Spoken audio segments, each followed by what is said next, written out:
आप अपना घर बना रहे हैं और आप ये सोच रहे हैं कि घर का छत का थिकनेस कितना इंच का दे। तो दोस्तों आज हम आपको इस वीडियो के जरिए जो है मिनिमम थिकनेस, सबसे न्यूनतम जो है छत का थिकनेस कितना होना चाहिए वो बताएंगे। और यहाँ पे देखिए बिल्डिंग अलग अलग तरह का होता है, रेजिडेंस, कमर्शियल, एक आपका जो है लोड बेयरिंग स्ट्रक्चर भी होता है। तो चलते हैं और देखते हैं भाई क्या देना चाहिए। अब क्या है कि अगर आप पहला बात करते हैं रेसिडेंस की, रेसिडेंस में भी आपका फ्रेम स्ट्रक्चर जिसमें कॉलम बीम हो, उस सिचुएशन में जो है आपका इसका थिकनेस जो रहेगा मिनिमम 5 इंची का रहेगा। आप बोले सर 5 इंची क्यों, 4 इंची में काम नहीं चलेगा क्या? बिल्कुल नहीं चलेगा, क्योंकि यहाँ पे 5 इंची का जो दे रहे हैं इसमें क्या क्या हम लोग दे रहे हैं, इलेक्ट्रिकल का जो है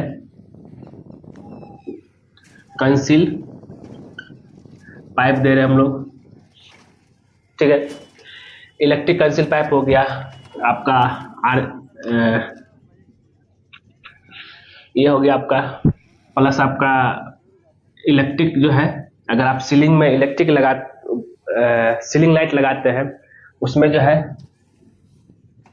इलेक्ट्रिक बॉक्स देंगे आप, सर्कुलर वाला जो रहता है, और फैन हुक देंगे।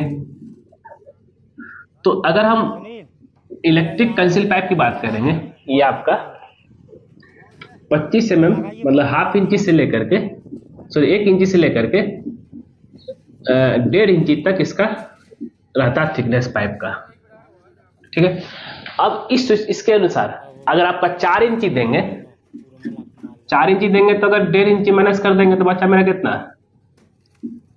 2.5 इंची बचा। तो कहीं कहीं पर रूफ का थिकनेस आपका 2.5 इंची रहेगा, इसलिए हम लोग क्या करते हैं 5 इंची देते हैं। अगर 5 इंची देंगे तो मेरा 3.5 इंची रहा, जो कि स्ट्रेंथ आपका प्रॉपर तरीके से रह गया।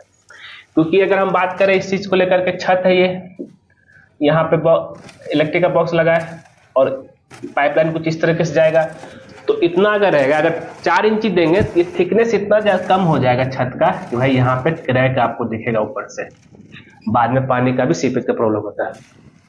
तो रेसिडेंस में ये हो गया। दूसरा रेसिडेंस में जो आपका,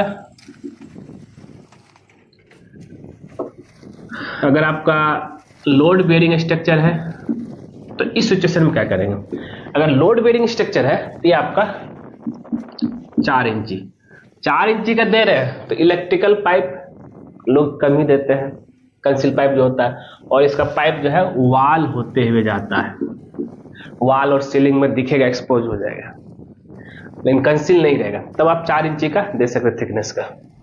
तीसरा पॉइंट है कॉमर्शियल। कॉमर्शियल में आपका जितने भी बात करते हैं हम ये शॉपिंग मॉल की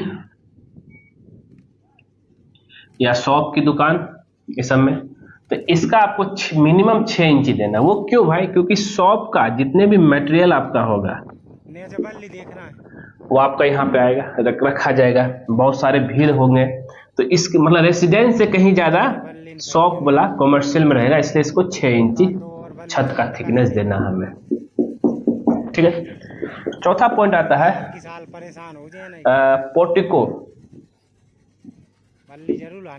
जो घर के आगे थोड़ा सा निकला रहता है, जिसके उसके ऊपर कोई कभी जाता नहीं है, तो इसको आप 4 इंची का दे सकते हैं, उसके ऊपर कोई लोड नहीं रहेगा, बस वैसे बन के जो है डिजाइन बनकर रह जाता है, 4 इंची का दे सकते हैं। तो ये रहा आपका residence, frame structure, residence, load bearing, commercial और पोर्टिको। सारा चीज क्लियर हो गया।